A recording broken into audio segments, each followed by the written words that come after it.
हैं मुख्यमंत्री पुष्कर सिंह धामी की अध्यक्षता में हुई प्रदेश मंत्रिमंडल की बैठक में 17 प्रस्ताव आए।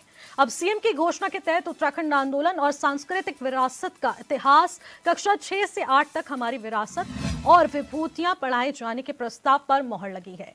अब इसके साथ ही सीएम धामी कैबिनेट कई महत्वपूर्ण फैसले लेकर आई है।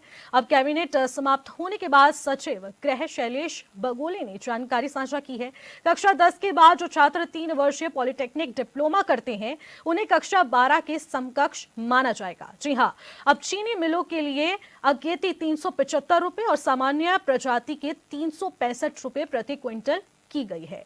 अब जबकि गन्ना समर्थन मूल्य से कई बदलाव को यहां पर करना था जो नहीं किया गया है। उप महानिरीक्षक अधीक्षक कारागार की नियमावली भी पास की गई है। तो वहीं भारतीय न्याय संहिता के तहत अब पूरी तरीके से नियमावली को अनुमोदन किया गया है। मंत्रिमंडल ने आबकारी नीति को भी मंजूरी दे दी है।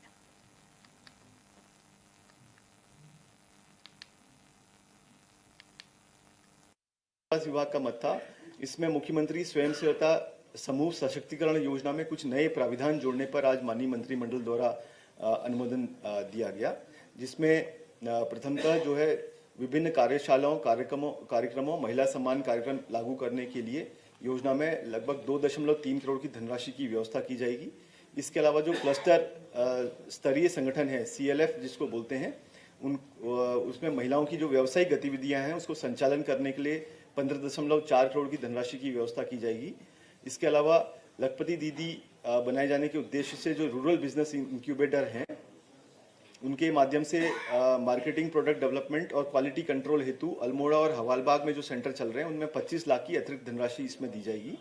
इसके अलावा डिजिटल MIS को लागू करने के लिए 140 क्लस्टरों में 500 बुक कीपरों हेतु टैबलेट प्रदान करने की भी इसमें व्यवस्था दी गई है। आज माननीय मंत्रिमंडल के द्वारा आबकारी नीति को भी आज सहमति दी गई है। इसका प्रेस नोट हम लोग आपको पृथक से उपलब्ध करा देंगे। जो पूर्व से प्रतिबंधित हैं क्षेत्र वहाँ पे प्रतिबंधित रहेंगे। इसके अलावा जो स्कूल हैं, धार्मिक स्थल हैं, उनसे एक निश्चित दूरी बनाने के लिए भी आज माननीय मंत्रिमंडल द्वारा इसमें सहमति दी गई है। इसके अलावा उप दुकानें न खोले जाने के बारे में भी आज माननीय मंत्रिमंडल का निर्णय लिया गया।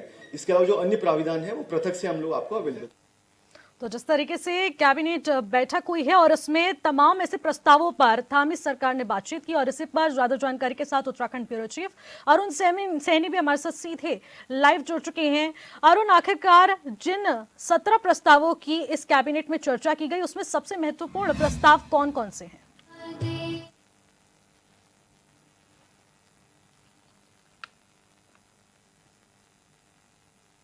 2 घंटे से अधिक की बैठक चली और बैठक में 17 प्रस्ताव आए। 17 प्रस्तावों की अगर बात की जाए तो सबसे महत्वपूर्ण जो प्रस्ताव है वो आबकारी नीति, प्रदेश में जो नई आबकारी नीति है उसको मंजूरी मिल चुकी है। और इस नीति के तहत अगर बात की जाए तो जिस तरीके से जो प्रतिबंधित दुकानें थी, जहां पर प्रतिबंध था, चाहे वो स्कूल के पास हो या कॉलेज के पास हो या धार्मिक स्थलों के पास जो दुकानें खोली जाती है शराब की, वो जो प्रतिबंध था वो प्रतिबंध बिल्कुल उसी तरीके से लगा रहेगा। और ऐसे में कोई भी कॉलेज के आसपास या स्कूल के आसपास या धार्मिक स्थलों के आसपास इस तरीके से जो है वो नई आबकारी नीति के तहत जो है शराब की दुकानें नहीं खोल पाएगा। इसी के साथ साथ ही जिस तरीके से जो पुरानी नीति में उप दुकानें खोलने का प्रावधान था, तो ऐसे में जो नई आबकारी नीति आई है उसमें उप दुकानें खोलने का प्रावधान जो है वो खत्म कर दिया गया है। उप दुकानें खोलने का प्रावधान इसमें नहीं रखा गया है। इसी तरीके से जो है इस आबकारी नीति को मंजूरी मिली है और कई जो है पॉलिसीज में चेंज भी की गई है। ऐसे में एक ठोस आबकारी नीति बनाने को लेकर के मुख्यमंत्री पुष्कर सिंह धामी की अध्यक्षता में ये जो है मंजूरी इसको मिली है। कैबिनेट की मंजूरी आज से मिल चुकी है।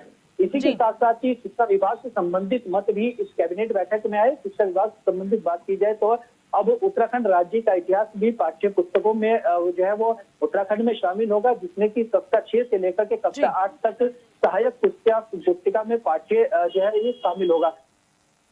बिल्कुल अरुण, जिस तरीके से आप बता रहे हैं संस्कृति पर खास तौर पर ध्यान दिया जा रहा है, आंदोलन पर खास तौर पर ध्यान दिया जा रहा है, इसके अलावा भी जो शैक्षणिक संस्थानों से जुड़े तमाम प्रस्तावों पर जो खास चर्चा की गई, आखिरकार वो महत्वपूर्ण बिंदु कौन कौन से हैं? क्योंकि कहा जा रहा है कि अब जो आने वाली पीढ़ी है और आने वाले जो अब छात्र छात्राएं रहेंगी उन सबको भारतीय आंदोलन से जोड़ा जाएगा। खासतौर पर उत्तराखंड की आंदोलन, उत्तराखंड के इतिहास और उत्तराखंड की पृष्ठभूमि से एक एक चीज से रूबरू कराया जाएगा। आखिरकार इसको लेकर विस्तृत जानकारी क्या कुछ प्रस्तावों के माध्यम से जारी की गई है?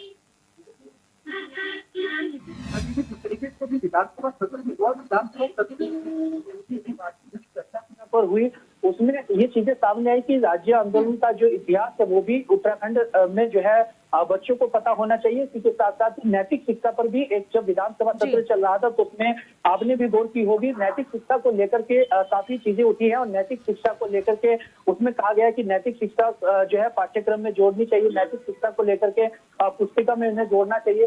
तो इस तरीके से अपने उत्तराखंड का राज्य का इतिहास जो है वो भी बच्चों उससे रूबरू हो, उसे पढ़ सके, उससे भली भांति उसे जान सके। तो इसको लेकर के यही ये फैसला कैबिनेट में लिया गया है और अब राज्य इतिहास भी जो है पाठ्य पुस्तिकाओं में शामिल किया जाएगा। कक्षा 6 से लेकर के कक्षा 8 तक ये जो है ये राज्य इतिहास का जो है वो पाठ्य पुस्तिकाओं में शामिल भी किया जाएगा, जो कि आने वाली जो युवा पीढ़ी है वो भी अपने राज्य के प्रति जो है देख सके किस तरीके से राज्य मिला है, जो राज्य का आंदोलन है किस तरीके से हुआ, इस सब चीजों से वो रूबरू हो सकेगी। इसी के साथ साथ ही पॉलिटेक्निक को लेकर के भी जो 10वीं के बाद अगर कोई सीधे पॉलिटेक्निक करता है और 3 साल की पॉलिटेक्निक करता है तो उसकी डिग्री 12th के समकक्ष ही मानी जाएगी, 12th के समांतर मानी जाएगी। तो इस तरीके के फैसले शिक्षा विभाग से संबंधित जो है कैबिनेट बैठक में लिए गए हैं।